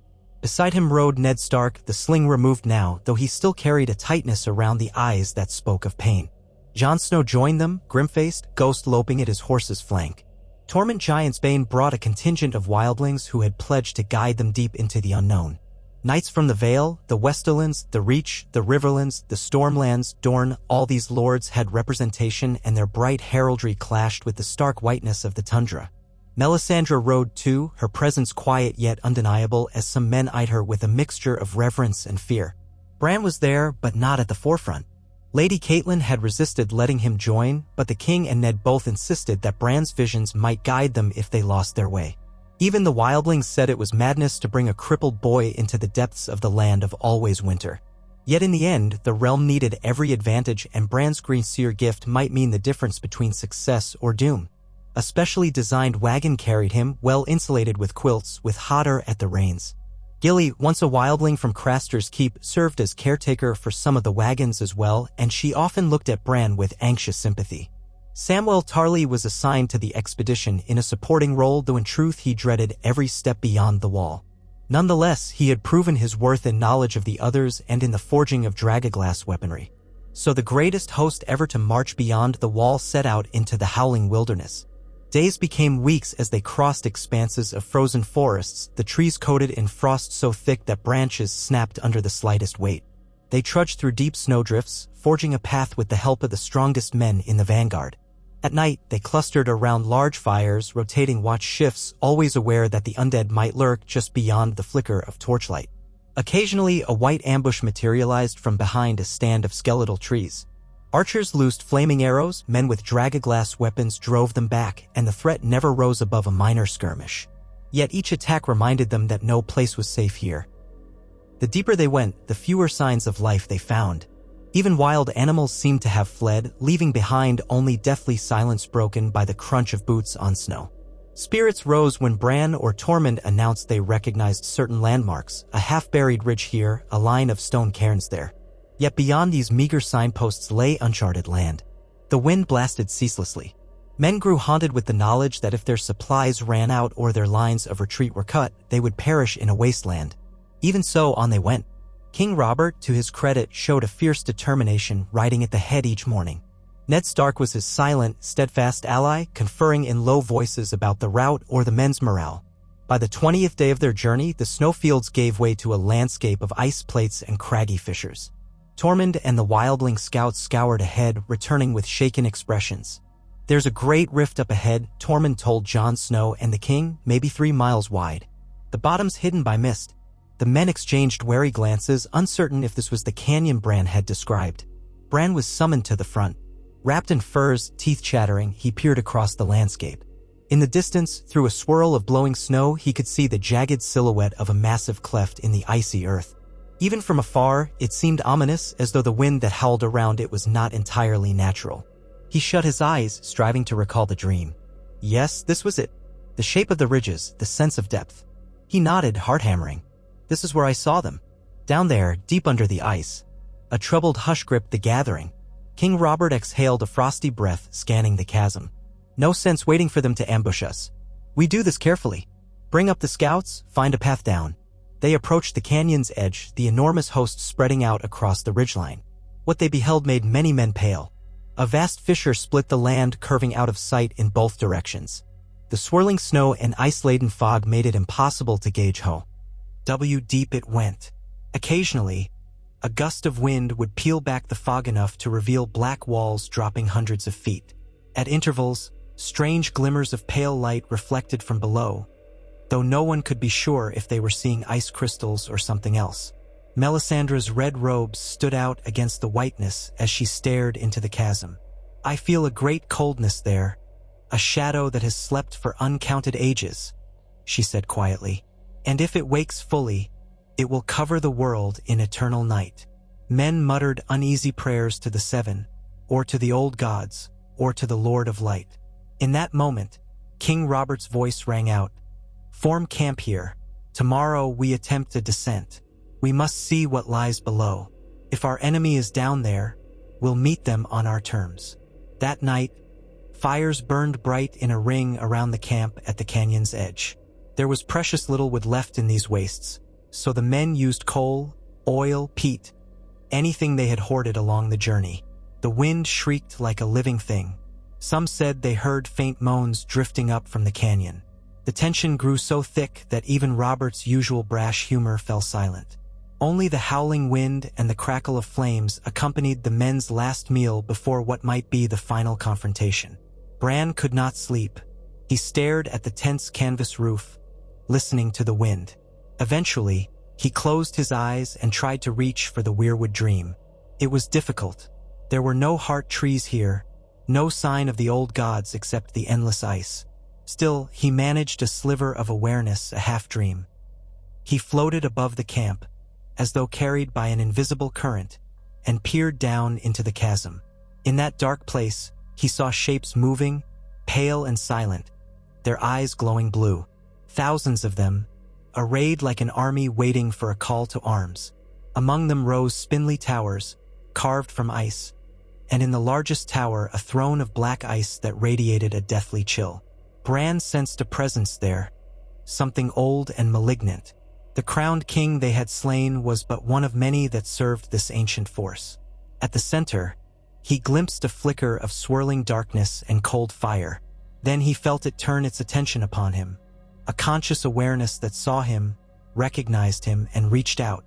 He gasped and tore himself from the dream, heart racing. Morning arrived cold and gray, the sun a pale smear behind the clouds. The men prepared for the descent. Ropes and climbing gear had been carried in wagons all this way. The knights and lords, more accustomed to horses and lances, shifted uneasily as the wildlings and black brothers hammered pitons into the ice, creating lines down the steep slope. King Robert insisted on going first, ignoring the protest of his advisors. "Better to break my neck than let my men think I'm cowering up here," he growled. Ned Stark would not be dissuaded either. Jon Snow, Tormund, and a chosen vanguard of skilled climbers would follow, with the rest descending once the path was secured. Bran was left behind with Catelyn, Sam, Hodder, and a protective detail of men who would guard the wagons. To him, the weight felt like agony. He could do nothing but watch as tiny figures began their perilous climb over the canyon's edge, disappearing into the swirling mist. Time passed slowly, marked by the hiss of the wind. Eventually, a horn blast signaled that the first wave had reached a stable ledge far below. More men followed. Deep in the canyon, King Robert gritted his teeth as he stepped off the rope ladder onto slick ice. He tested his footing, exhaling a frosty cloud. Beside him, Ned Stark carefully steadied himself with a pick. The half-light was murky, illuminated only by torches and the dim glow reflecting off walls of ice. Great pillars of frozen rock jutted out in precarious shapes. The air was unnaturally cold, biting into the skin no matter how many layers they wore. Yet Robert's resolve was unyielding. He raised his arm to beckon the others forward, forming ranks on the ledge. Jon Snow joined them soon after, scanning the cavernous space with keen eyes. Ahead lay what looked like a natural tunnel opening, perhaps once carved by an underground river, now sealed in ice. From it emanated a faint glow, eerily pale. Tormund spat on the ground, muttering curses. Melisandre's breath ghosted in the air, her red hair whipping around her face as she lifted a hand in silent caution. "Form lines," Ned said softly. "We advance together." He and Robert exchanged a look of grim camaraderie. Jon took a position on one flank. The knights and wildlings formed a wedge, torches raised. Then they plunged into the tunnel. It sloped downward, the floor dangerously slick. Their boots crunched over layers of compacted frost, and every sound was magnified tenfold in the ice-encased corridor. Sometimes, shapes seemed to flicker at the edges of their torchlight, but when they turned, they saw only their own reflections in the smooth walls. Deeper they went, and the cold thickened like a living substance. Breath turned to crystals in the air. Their torches sputtered, the flames bending low as if starved of warmth. Men's teeth chattered, even those who had known winter all their lives. Occasionally, they passed branching tunnels that vanished into blackness. Robert felt a flicker of doubt. Without guidance, they might wander this icy labyrinth forever. But Melisandre pointed down the main slope, murmuring that she sensed a gathering darkness there. The men followed, though many pressed shaking hands to the hilts of their dragonglass blades. At last, the tunnel opened into a vast subterranean chamber that stretched beyond the reach of their torchlight. Translucent columns of ice climbed from floor to ceiling, carved by time or some unknown hand. Strange shapes glimmered within those columns, half-formed silhouettes that might have been men or beasts, as though entombed in the ice. A hush fell as the army fanned out, forming a ring of torchlight. Jon Snow felt the hairs on his neck prickle. Ghost stood beside him, hackles raised, a deep growl building in the direwolf's throat. Tormund clutched his axe in white-knuckled fists. From the gloom ahead came a faint scraping sound, like claws on ice. Then a whisper of wind stirred, impossibly cold, snuffing out half the torches at once. Panic shot through the ranks as men scrambled to relight them, but the cold was so intense that flames struggled to catch. In the sudden half-darkness, movement flickered among the columns. Pale figures emerged, White Walkers tall and silent, each bearing a weapon of ice. Their eyes glowed azure, reflecting torchlight like cat's eyes in the dark. They advanced in eerie unison. Robert bellowed, raising his warhammer, calling men to form a shield wall. Ned pressed forward on one side, Jon on the other, each brandishing dragonglass. The White Walkers did not rush. They glided across the ice, closing the distance with lethal grace. Then, from deeper within the chamber, came a hollow thunder, like ice splitting under tremendous force. A deep reverberation sent shards of frost trembling from the ceiling. The host of men realized that they stood in the White Walkers' stronghold, and the inhabitants were not pleased by the intrusion. A shriek echoed, high and inhuman. Suddenly, whites poured in from the side passages, cadavers with frosted limbs and dead eyes, brandishing weapons or simply clawing with frozen fingers. The living line had only seconds to brace before the undead slammed into them. The battle erupted, savage and immediate. King Robert swung his hammer, caving in a white skull, then pivoted to smash a White Walker's ice sword aside. Ned slashed with dragonglass, slicing through a white's torso. The thing collapsed into lifeless flesh. Another White Walker lunged at him with unnatural speed, but Ned parried, trembling at the chill that radiated from its blade.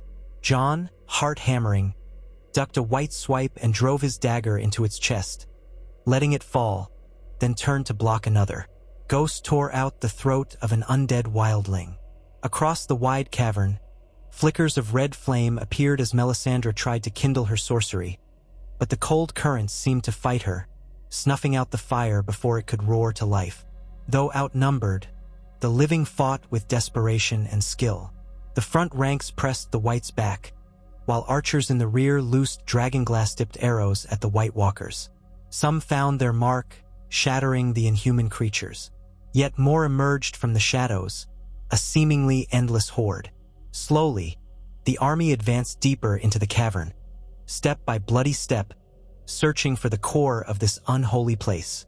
Then the ground shook again, and from the darkness beyond the fray, a towering shape glided forward. Taller than any White Walker they had seen, clad in ice that shimmered with bluish translucence, it wore a semblance of a crown made of black ice spires. In its grip, a longsword of swirling frost flickered with runes of pale fire. This was no mere walker, it exuded an ancient malevolence that surpassed the crowned foe at the wall. A hush of terror rippled through the living. The being raised its sword. Instantly, the ground cracked and a wave of freezing mist swept over the host. Men screamed, frost instantly forming on skin and steel. Many collapsed, frozen dead where they stood. King Robert roared in defiance, the left side of his face crusting with ice as he hefted his hammer and charged. Ned Stark followed, ignoring the biting cold that threatened to lock his joints. But the being was fast, faster than anything they had faced before. It parried Robert's blow with a casual flick, sending the king reeling. Ned slashed with dragonglass, but an ice-armored arm blocked the blade. The dragonglass squealed against that hardened frost, leaving only a faint crack. The being hissed, lifting its sword to strike Ned down. At that moment, Jon Snow leapt between them, parrying the blow with his own weapon. The clash sent shards of ice raining down. Jon staggered from the impact, every nerve aflame with cold. He tried to drive his dagger into the creature's flank, but it twisted away, stepping back with inhuman grace. Then it swept its sword in a wide arc. A storm of icy shards exploded outward, peppering men with lethal shards. Jon raised an arm to shield his face, feeling blood trickle where a shard nicked his scalp. Ghost yelped, tumbling aside. Meanwhile, a swirl of sickly green flame burst to life behind the White Walker Lord. Melisandre stood there, eyes glowing orange, hands outstretched. She had apparently conjured a measure of fire at last, for a sword of living flame flickered in her right hand. She lunged, driving it toward the creature's back.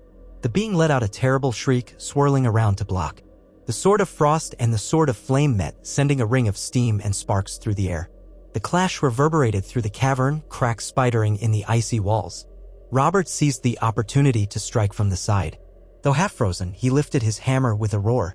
Before he could land the blow, the being lashed out with a wave of cold that engulfed the king and threw him back, slamming him into a pillar of ice. Ned darted in, thrusting with dragaglass. The tip sank into the creature's side. For a heartbeat, a surge of cracks radiated through the ice. The Walker Lord gasped in what might have been pain. But then it pivoted, battered Ned away, and the cracks in its armor sealed again, as though its entire form had the ability to heal or shift. All around them, the White Walkers pressed the attack. Men died under swirling blades of ice. The rearguard tried to keep the Whites at bay, but the flow of undead seemed endless, directed by the silent will of this powerful foe. Jon realized with horror that they might be overrun. So many lay dead or dying. Tormund bellowed curses as he hacked through Whites, trying to push forward. The Knights of the Vale formed a shield wall, but it buckled under the weight of fresh Whites lunging from the shadows. Arrows soared overhead, some striking home, destroying lesser walkers, but the towering lord seemed almost immune. Jon felt despair building in his chest. Then, from the tunnel behind them came an echoing cry, "For the living." A second wave of men poured in, those who had remained above now charging to reinforce. At their forefront was Hodder, eyes wild, carrying a torch in one hand, pushing Bran's wagon.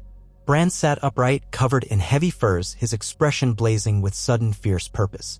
Sam Tarly stumbled behind, carrying more dragaglass weapons. They had descended into the depths, ignoring all caution, once it became clear from the echoing horns that the battle was dire. Bran felt a trembling surge within his chest, like a lightning storm building in his blood. The moment he had dreaded and dreamed of was here. He could sense that towering presence of cold. He locked eyes with it. It turned, regarding him with ancient malice. Tendrils of fear coiled around Bran's heart, but he did not look away. In his mind, he reached out, seeking the power of the old gods. Even though there was no weirwood here, the memory of them, the force that lived in every tree of the north, still pulsed in his veins. The being let out a raspy hiss, stepping forward as if to end Bran with a single blow. But something in the air shifted. Bran felt a presence at his back, not Hodder, not Sam, but the intangible weight of countless eyes, old spirits bound to the land. A distant memory of the children of the forest, the greenseers who had once walked these lands. That presence steadied him. As the White Walker Lord raised its sword, Bran's eyes rolled back, and he let out a half-strangled gasp. He saw green light, felt it surging through his thoughts. Suddenly the ice columns around them shimmered, not with the Walker's deadly chill, but as though responding to an older power. The Walker Lord froze mid-strike as if sensing a threat. For an instant, the entire cavern filled with a trembling resonance like the echo of 1,000 heartbeats. In that suspended moment, men and Whites alike halted as if caught in a single breath. Then Bran flung his mind forward. He could not have explained how he did it, only that he pushed with all his strength against the frigid aura that animated the undead. He willed the old magic to disrupt their hold on these icy halls. A groan reverberated through the cave. One by one, lesser White Walkers began to crack, stumbling as jagged fissures spread along their limbs. The Whites, too, shuddered, some collapsing to the ground, others swaying as if uncertain. Melisandre seized that moment, thrusting her flaming sword into the nearest walker. Robert and Ned, though battered, saw the opportunity and redoubled their attacks. Dragonglass flashed in a flurry of strikes, shattering the stunned White Walkers. The men roared as they fought back. The ancient Walker Lord let out an unearthly shriek, swinging its sword in a wild arc of frost that nearly caught Melisandre, who leapt back with inhuman grace. It tried to rally its forces, but Bran's power, guided by the swirling presence of the old gods, had disrupted the connection between the undead and their master. Many Whites simply collapsed, no longer driven by the will that animated them. The White Walker Lord was left isolated. Furious, it whipped around, spotted Bran, and lunged with terrifying speed, ignoring the men who tried to bar its path. Its sword of ice slashed out, slicing the wagon's side. Hodder roared in alarm, attempting to block the blow with his torch. Bran's eyes flickered open, returning from the trance. He saw the shimmering blade descending toward him. He had no weapon, only the intangible presence of the old gods. In that instant, Jon Snow hurled himself between Bran and the Walker's blade. The ice sword clanged against Jon's dragonglass dagger, snapping the smaller weapon in half. Jon cried out, the force knocking him aside. But the moment's distraction was enough. Ned Stark and King Robert both surged in from opposite sides, dragging themselves forward with the last of their strength. Robert swung his hammer in a brutal overhead arc. Ned thrust his dragonglass sword straight at the creature's spine. The hammer struck first, cracking the ice armor. The dragonglass sword followed, sliding into the fissure. With a shuddering wail, the Walker Lord staggered, fracturing from within. Melisandre, still brandishing her flaming sword, darted forward and plunged the blaze into the White Walker's chest. The shriek rose to a deafening pitch. The being convulsed, then exploded into thousands of icy shards that evaporated into a mist so cold it burned the skin of all nearby. Men collapsed, moaning, but the deed was done. The last fragments of the Walker's presence faded. Bran felt the oppressive cold ease from his mind.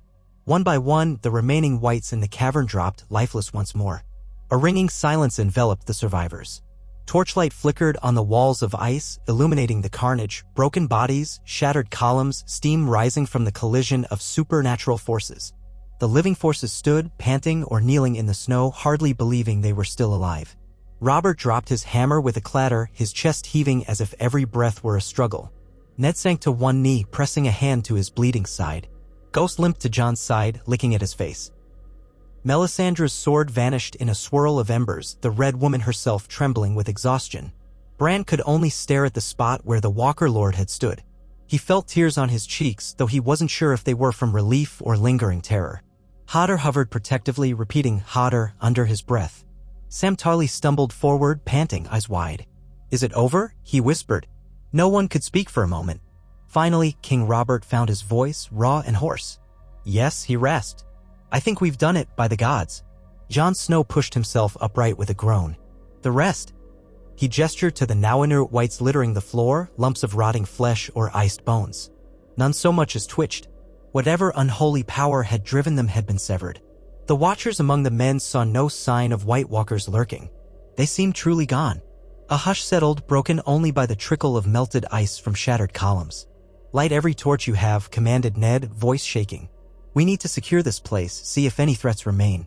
Archers and knights moved through the space, finishing off any undead that stirred. But most lay still, lumps of corruption returning to dust in the frigid air. The men discovered side tunnels lined with strange glyphs carved into the ice, but these too were empty, as though whatever dwellers once occupied them had been bound to the Walker Lord's will. Robert and Ned, battered and bloodied, exchanged a long, weary look. They had fought side by side before, against mortal foes, but never like this.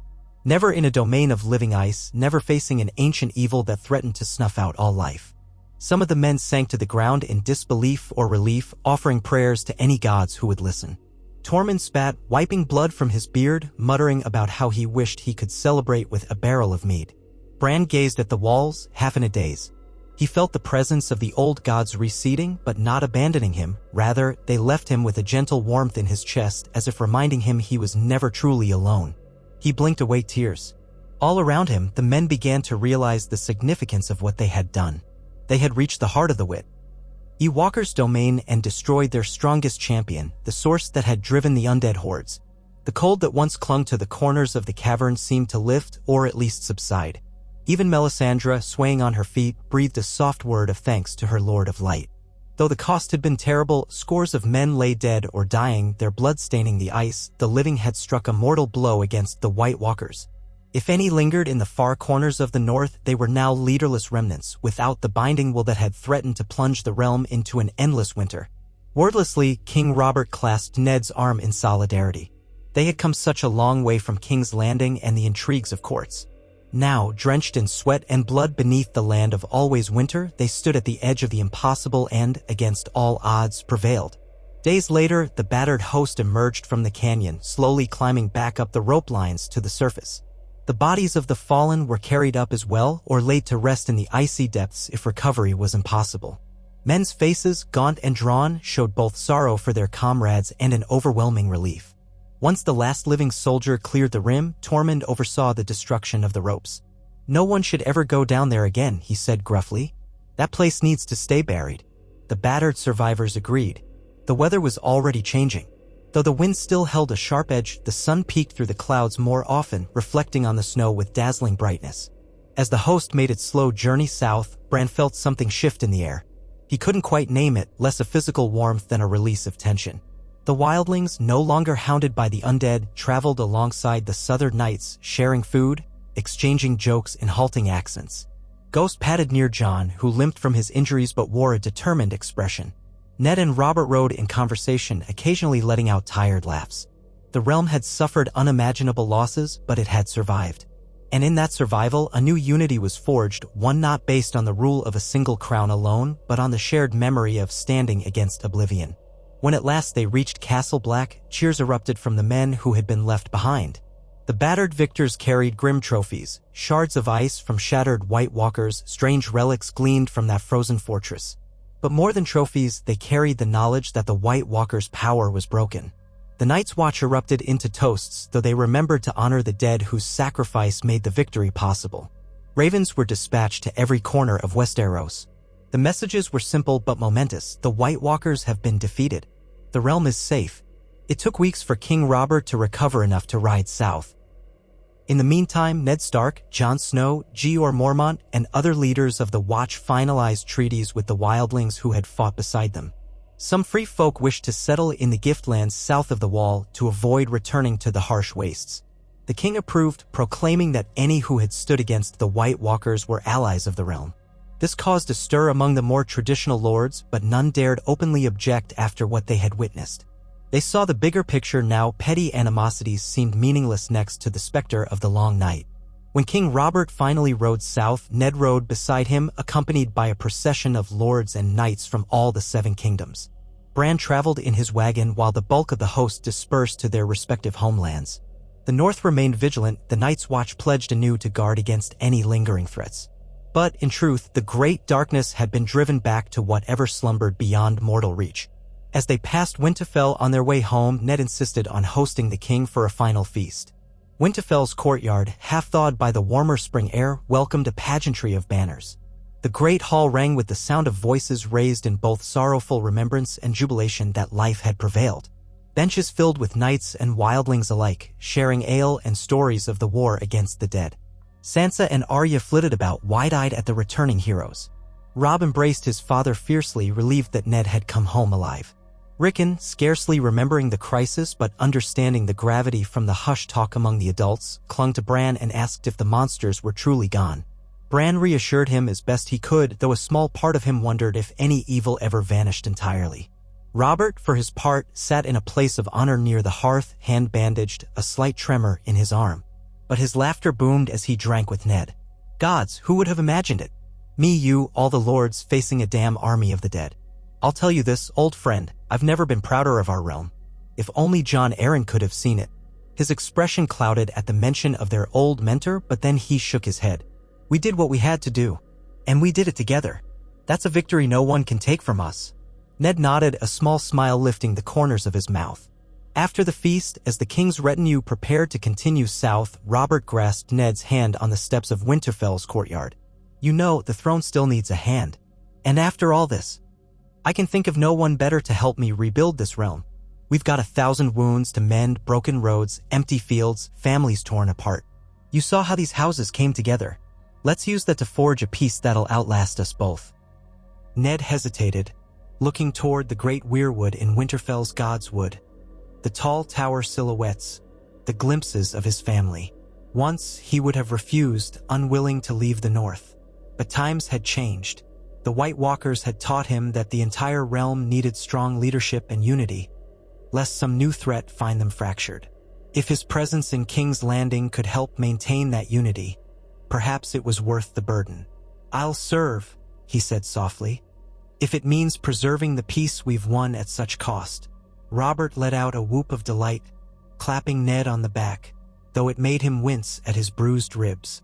Bran watched them from a distance, content to remain quietly near the wagon. He no longer felt the same sting of being left behind. His part in this was done. He had revealed the threat early enough for the realm to unite. He had journeyed beyond the wall, witnessed unimaginable horrors, and touched ancient powers in the hidden corners of the world. Above all, he had seen the living come together, from the king to the lowliest commoner, from the southern knights to the wildling raiders, forging bonds on the icy battleground that would not soon be broken. Whatever the future held, at least the people of Westeros now knew what they could accomplish together. In the days that followed, the king and his retinue departed, heading south along the King's Road.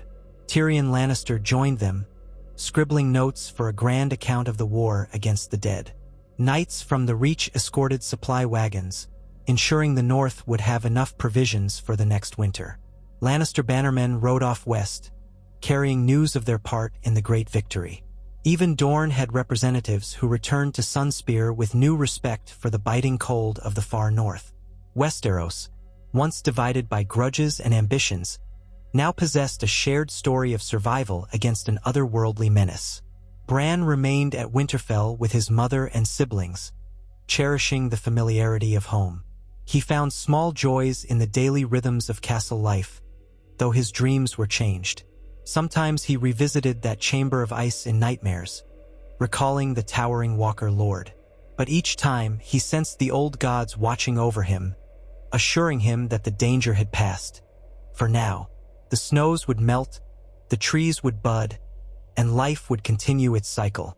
If another threat rose in some distant age, perhaps new heroes would emerge, guided by the memory of what had been done here. And so the realm healed. News traveled that the harvests in the Riverlands were strong, that the Ironborn had largely stayed quiet after hearing of the White Walkers' defeat. A new spring blossomed across the Seven Kingdoms.